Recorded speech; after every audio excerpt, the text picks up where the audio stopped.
Welcome to learn tech myself Sundar. நீங்கள் tech லவராக இருந்தீங்கன்னா இந்த வீடியோ உங்களுக்கு ரொம்ப இன்ட்ரெஸ்டிங்காக இருக்கும். ஏன்னா இந்த வீடியோவில் நம்ம டார் ப்ரௌசர் எப்படி இருக்காங்கிறத டீட்டெயிலாக தெரிஞ்சுக்க போகிறோம். இந்த டார் ப்ரௌசரை கிரியேட் பண்ணது பெரிய பெரிய ஹேக்கர்ஸ்லாம் கிடையாது, யூஎஸ் நேவி தான் கிரியேட் பண்ணாங்க. அவங்க ஏன் கிரியேட் பண்ணாங்கன்னா சீக்ரெட் இன்ஃபர்மேஷனை ஷேர் பண்ணுறதுக்காக தான் இந்த ப்ரௌசர் வந்து கிரியேட் பண்ணாங்க. பட் இது வந்து ஒரு ஓப்பன் சோர்ஸ் கொடுங்கனால இதை நிறைய பேர் வந்து இல்லீகல் ஆக்டிவிட்டிக்கு யூஸ் பண்ண ஆரம்பிச்சிட்டாங்க. இந்த வீடியோவில் நம்ம எந்த ஒரு இல்லீகல் ஆக்டிவிட்டிலாம் பண்ண போகிறது இல்லை, ஜஸ்ட் நார்மலாக ப்ரௌஸ் பண்ணுற மாதிரி டாரில் ப்ரௌஸ் பண்ண போகிறோம். இந்த நார்மலாக ப்ரௌஸ் பண்ணுறதுக்கும் டாரில் ப்ரௌஸ் பண்ணுறதுக்கும் பேக்ரவுண்டில் என்ன வித்தியாசங்கிறத நம்ம தெரிஞ்சுக்க போகிறோம். அவ்வளோதான். Let's start.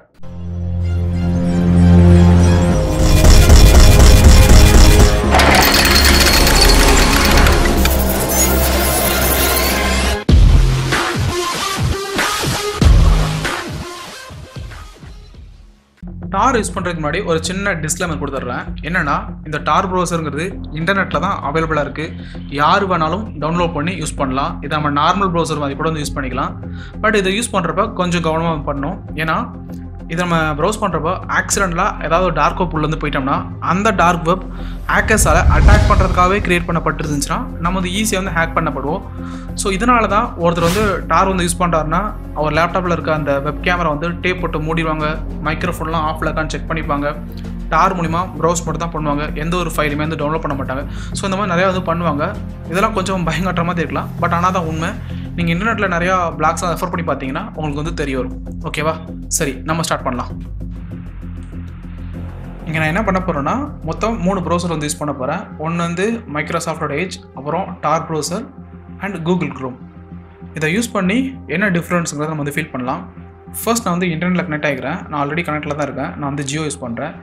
ஸோ இப்போ என்னோட ஐபி அட்ரஸ் என்னங்கிறத செக் பண்ணுறேன் first. So what is my IP address? Same நம்ம VPNல பார்த்த அதே ப்ரொசீஜர் தான் இங்கேயும். ஸோ இந்த சைட்டில் பண்ணோம்னா நம்மளோட ஐபி அட்ரஸ் என்னங்கிறத சொல்லுவாங்க. இதுதான் என்னோட ஐபி அட்ரஸ். இது வந்து கண்ட்ரி இந்தியா தான் கரெக்டாக தான் காட்டுது. சிட்டி வந்து எப்போதுமே அக்யூரேட்டாக இதில் காட்ட மாட்டாங்க. சரி, ஓகே. நம்மளோட ஐஎஸ்பி யாருங்கிறதையும் நம்ம கன்ஃபார்ம் பண்ணிக்கலாம். ஹூ இஸ் மை ஐஎஸ்பின்னு போனோம்னா நம்மளோட ஐஎஸ்பி என்னங்கிறத சொல்லுவாங்க. எஸ், கரெக்டாக தான் வந்திருக்கு. ரிலையன்ஸ் தான் வந்திருக்கு. ஸோ நம்மளோட ஐபி என்னன்னு தெரிஞ்சிருச்சு, ஐஎஸ்பி என்னன்னு தெரிஞ்சிருச்சு.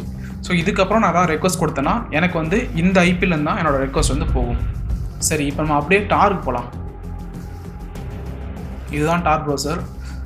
பார்க்குறதுக்கு ஒரு மாதிரி டிஃப்ரெண்ட்டாக இருக்கா? சரி, ஓகே. இப்போ நான் டாரில் கனெக்ட் ஆகிட்டேன். இப்போ டார் வழியாக நான் வந்து என்னோடய ஐபி என்னன்னு பார்க்குறேன். What is my IP?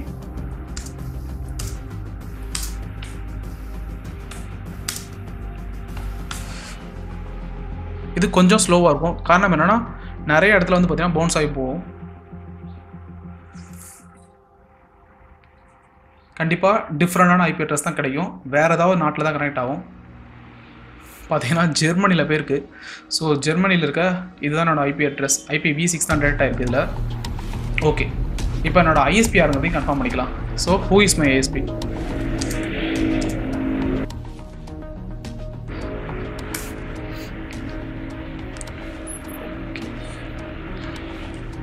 கண்டிப்பாக ஜியோ இருக்க மாட்டாங்க, வேறு யாராவது இருப்பாங்க.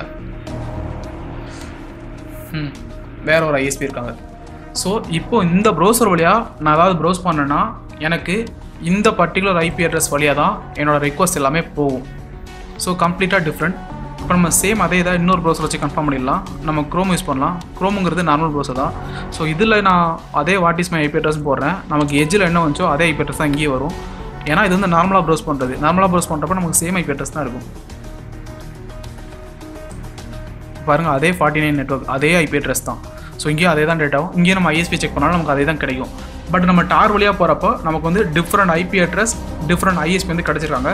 இது எப்படிங்கிறத நம்ம இப்போ டீட்டெயிலாக பார்க்கலாம். இப்போது என்னோடய சிஸ்டம் வந்து நான் எக்ஸ்னு வச்சுக்கிறேன்.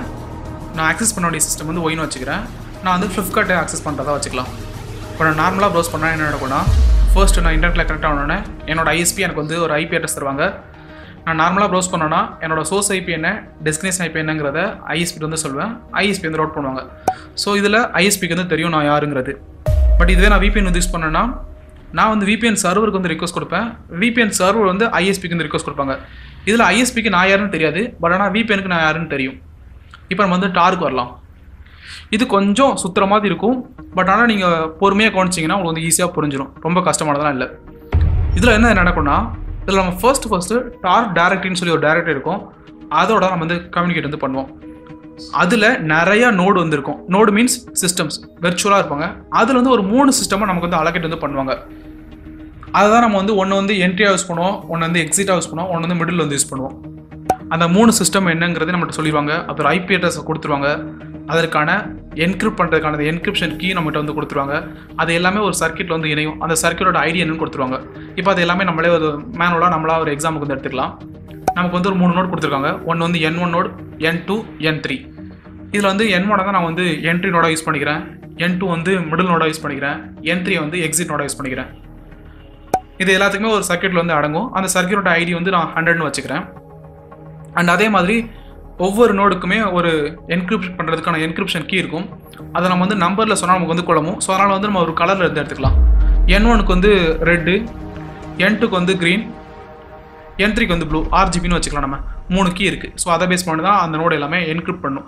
என்கிரிப்ட்னா என்னங்கிறத பற்றி ஆல்ரெடி சொல்லியிருப்போம். ஒரு கீ கொடுத்தோம்னா அந்த டேட்டா வந்து என்கிரிப்ட் ஆயிரும். மறுபடியும் அந்த கீ போட்டால் தான் அந்த டேட்டா வந்து டீக்ரிப்ட் பண்ண முடியும். ஸோ இதான் என்கிரிப்ஷன் டிகிரிப்ஷன். இதை பற்றி நம்ம ஏற்கனவே ஒரு டீலாக வந்து பேசியிருந்தோம். ஸோ அதனால் இதுக்கு இவ்வளோ இன்ட்ரோ போகுதுன்னு நினைக்கிறேன். சரி, இப்போது நம்மளோட சிஸ்டம் வந்து எக்ஸ், நம்ம டார்கெட் வந்து ஒய். எக்ஸ்லேருந்து ஒய்க்கு வந்து கம்யூனிகேட் வந்து பண்ணணும். நம்ம வந்து எப்படி போவோம்னா நம்மளோட ஃப்ளோ இப்படி தான் இருக்கும். எக்ஸ்லேருந்து ஃபர்ஸ்ட் வந்து N1 என்ட்ரிக்கு போவோம், அப்புறம் மிடில் நோடு N2, அப்புறம் எக்ஸிட் நோடு N3. அதுலேருந்து தான் வெளியவே ரெக்வஸ்ட் வந்து போகும். நான் நார்மலாக கம்யூனிகேட் பண்ணுறப்போ என்னோட டேட்டா எப்படி வந்து வெளியே போகும்னா, சோர்ஸில் வந்து என்னோட ஐபி அட்ரஸ் இருக்கும், டெஸ்டினேஷனில் ஃப்ளிப்கார்ட் ஐபி அட்ரஸ், அதாவது டெஸ்டினேஷன் ஒய்ன்னு இருக்கும், சோர்ஸில் வந்து எக்ஸ்ன்னு இருக்கும். நான் அப்படியே அந்த டேட்டா வெளியே அனுப்பினா நான் தான் அனுப்புனங்கிறது எல்லாருக்கும் தெரிஞ்சிடும். ஸோ அதனால் வந்து என்ன பண்ணுவேன்னா, நான் மீன்ஸ் எக்ஸுங்கிற சிஸ்டம், அதான் டார். ஸோ டார் வந்து என்ன பண்ணுவேன்னா, இப்போ இந்த ஃப்ளோ வந்து நோட் பண்ணுங்கள். இதில் என்னோட டேட்டா எது வழியாக வெளியே போகும்னா N3ங்கிற ஒரு சிஸ்டம் வழியாக தான் வெளியே போகும். ஸோ அதனால் என்கிட்ட இருக்க பாக்கெட்டை நான் வந்து வேறு மாதிரி நிறையா விதத்தில் வந்து மாற்றிக்கிட்டே இருப்பேன். மாற்றி தான் கடைசியாக வந்து சென்ட் பண்ணுவேன். இந்த ப்ராசஸ் கொஞ்சம் குழப்பற மாதிரி இருக்கும். தெளிவாக பார்த்தீங்கன்னா உங்களுக்கு வந்து ஈஸியாக புரிஞ்சிடும். ஸோ ஃபர்ஸ்ட் வந்து என்னோடய பாக்கெட் வந்து என்ன மாதிரி மாற்றுவேன்னா, சோர்ஸில் நான் வந்து N3ன்னு போட்டுப்பேன், டெஸ்டினேஷனில் ஒய்ன்னு போட்டுப்பேன். இதுதான் நான் வந்து ஃபர்ஸ்ட் டைம் பாக்கெட் வந்து சேஞ்ச் பண்ணுறது. என்னோட இனிஷியல் பாக்கெட் இப்போ வந்து இந்த மாதிரி தான் இருக்கும். ஸோ இந்த பாக்கெட் வந்து என்ன பண்ணுவேன்னா, இப்போ வந்து சோர்ஸ் வந்து N3, அதனால் என்ன பண்ணுவேன்னா N3க்கு ஒரு என்கிரிப்ஷன் கீ இருக்கும். அந்த கீ தான் ப்ளூ கீ. ஸோ ப்ளூ கீயை வச்சு அந்த பாக்கெட்டை என்கிரிப்ட் பண்ணிவிட்டு மறுபடியும் அந்த பாக்கெட்டை நான் வந்து சேஞ்ச் பண்ணுவேன். மறுபடியும் சோர்ஸ் என்ன டெஸ்டினேஷனுங்கிறத சேஞ்ச் பண்ணுவேன். இப்போது N3க்கு யார் டேட்டா அனுப்புகிறா? N2. ஸோ அதனால் சோர்ஸில் போயிட்டு N2ன்னு போட்டுப்பேன், டெஸ்டினேஷனில் வந்து N3ங்கிறத போட்டுவேன். ஓகேவா? இது எல்லாமே நான் எக்ஸுங்கிற சிஸ்டம் தான் பண்ணுறேன், அதையும் நோட் பண்ணிக்கோங்க. ஓகே, இப்போ சோர்ஸில் யார் இருக்கா? N2 இருக்கா? ஸோ N2க்கும் ஒரு என்கிரிப்ஷன் கீ இருக்கும். அந்த கீ தான் க்ரீன் கீ. ஸோ மறுபடியும் க்ரீன் கீயை வச்சு அந்த பாக்கெட்டை என்கிரிப்ட் வந்து பண்ணிடுவேன். பண்ணிவிட்டு மறுபடியும் அந்த பாக்கெட் வந்து சேஞ்ச் பண்ணுவேன். N2க்கு இப்போ யார் டேட்டா அனுப்புவா? N1. ஸோ N1 தான் இப்போ சோர்ஸ், N2 தான் டெஸ்டினேஷன். ஓகேவா? இப்போ நம்ம எங்கே இருக்கோம்? N1ல் இருக்கோம். இப்போ N1க்குன்னு சொல்லி அதே மாதிரி ஒரு என்கிரிப்ஷன் கீ இருக்கும், அதான் ரெட் கீ. மறுபடியும் அந்த டேட்டாவை நம்ம வந்து மறுபடியும் என்கிரிப்ட் வந்து பண்ணுவோம். பண்ணிவிட்டு அதே மாதிரி இப்போ சோர்ஸையும் டெஸ்டினேஷனையும் சேஞ்ச் பண்ணுவோம். இப்போ சோர்ஸில் நம்மளோட சிஸ்டம் எக்ஸு, டெஸ்டினேஷனில் அவ்வளோதான். நான் வந்து இத்தனை பாக்கெட் வந்து சேஞ்ச் பண்ணியிருக்கோம். ஓகேவா? அவ்வளோதான், இது முடிஞ்சு. நம்ம இதெல்லாம் ஏன் பண்ணோங்கிறது இப்போ உங்களுக்கு வந்து பின்னாடி போக போக வந்து புரிய வரும். சரி, இப்போ நம்ம கடைசியாக நம்மக்கிட்ட இருக்க பாக்கெட் வந்து இதுதான். சோர்ஸ் வந்து எக்ஸு, டெஸ்டினேஷன் வந்து N1. ஸோ ஃபர்ஸ்ட் என்னோட சிஸ்டம்லேருந்து N1ங்கிற நோடுக்கு இந்த பாக்கெட்டை நான் வந்து அனுப்புவேன். இந்த பாக்கெட் எதனால் என்கிரிப்ட் பண்ணப்பட்டிருக்கு? ரெட் கீயால் என்கிரிப்ட் பண்ணப்பட்டிருக்கு. இந்த ரெட் கீ யார்கிட்ட இருக்கும்? N1 கிட்ட இருக்கும். ஸோ இப்போ N1ஆல் இது வந்து டீக்ரிப்ட் பண்ண முடியுமா? முடியும்ல? ஸோ முடியும். என்ன பண்ணுவாங்கன்னா, N1 கிட்ட இந்த பாக்கெட் வந்து போனோன்னே அது வந்து டீக்ரிப்ட் வந்து பண்ணும். டீக்ரிப்ட் பண்ணோம்னா இப்போ அதுக்கிட்ட வேற ஒரு பாக்கெட் இருக்கும். அந்த பாக்கெட்டில் சோர்ஸில் N1, டெஸ்டினேஷனில் N2, அண்ட் அதே மாதிரி அது க்ரீன் கலர் கீயால் என்கிரிப்ட் பண்ணப்பட்டிருக்கும். க்ரீன் கலர் கீ N1 கிட்ட கிடையாது. அதனால் டெஸ்டினேஷனான N2க்கு அதை வந்து ரவுட் பண்ணி விட்டுரும் அந்த பாக்கெட்டை. இப்போ அந்த பாக்கெட் யார்கிட்ட இருக்குன்னா N2 கிட்ட இருக்கும். அந்த பாக்கெட் க்ரீன் கலர் கீயால் என்கிரிப்ட் பண்ணப்பட்டிருக்கும். N2 கிட்ட க்ரீன் கலர் கீ இருக்கும்.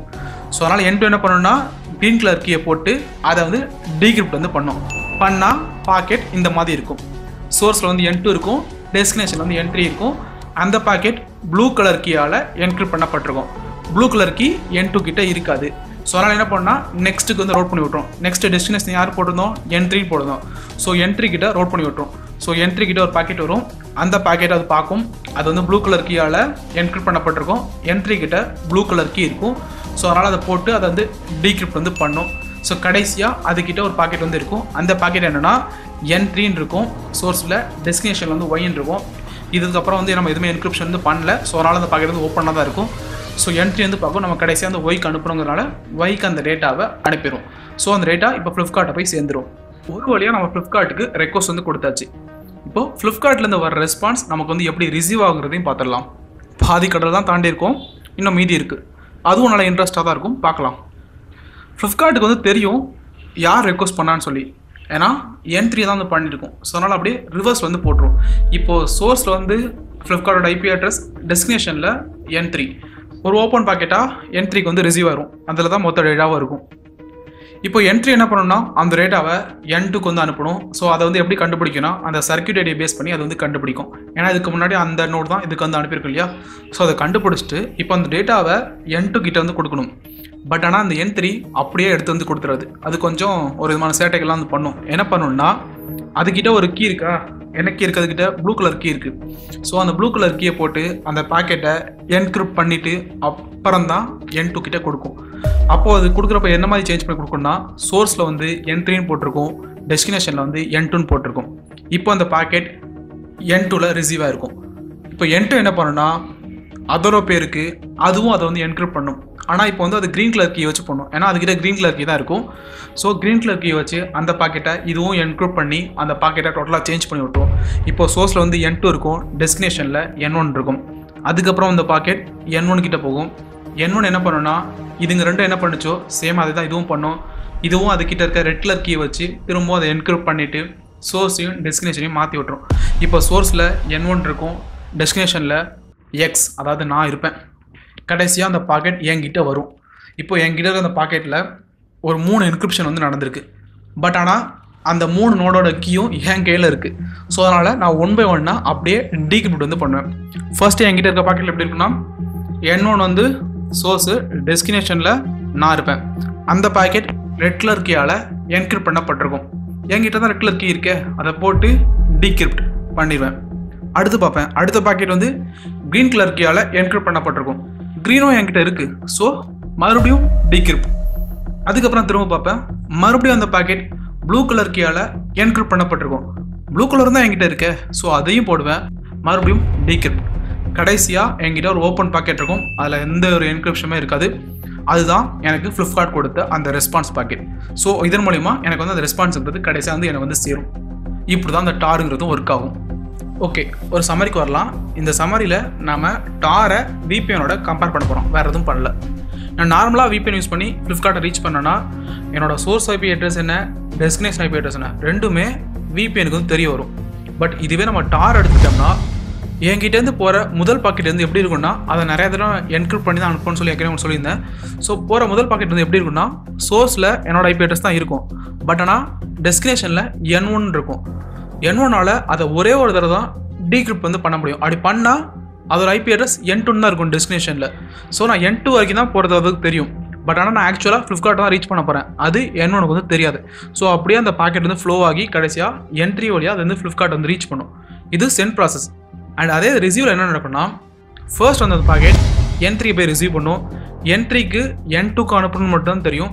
பட் அந்த பாக்கெட் கடைசியாக என்கிட்ட தான் வரப்போகுதுங்கிறது N3க்கு வந்து தெரியாது. கடைசியாக அது வந்து N1 வழியாக வந்து என்கிட்ட வரும். N1 பொறுத்த வரைக்கும் அந்த பாக்கெட்டை N2 சென்ட் பண்ண மாதிரி தான் தெரியும். அது ஃப்ளிப்கார்ட்லேருந்து வருதுங்கிறது N1க்கும் தெரியாது. கடைசியாக என்கிட்ட அந்த பாக்கெட் இருக்கும், எல்லா கீயும் என்கிட்ட இருக்கும். ஸோ நான் டீக்ரிப்ட் பண்ணி அந்த இன்ஃபர்மேஷனுங்கிறத நான் பார்த்துப்பேன். இப்படி தான் டார் ஒர்க் ஆகும். இதனால தான் டார் VPNோட ஒரு ஸ்டெப் மேலே இருக்கும். ஸோ டாரை யூஸ் பண்ணி நம்ம ப்ரௌஸ் பண்ணோன்னா நம்ம எந்த டெஸ்டினேஷனை ரீச் பண்ணுறோங்கிறத யாராலுமே கண்டுபிடிக்க முடியாது.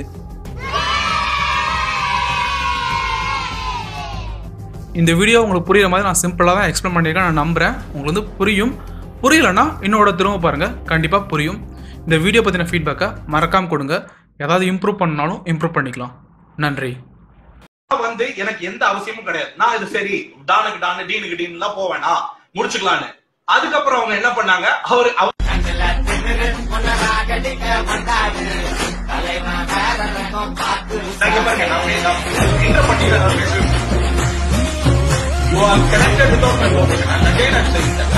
பேசி முடிக்கிறதா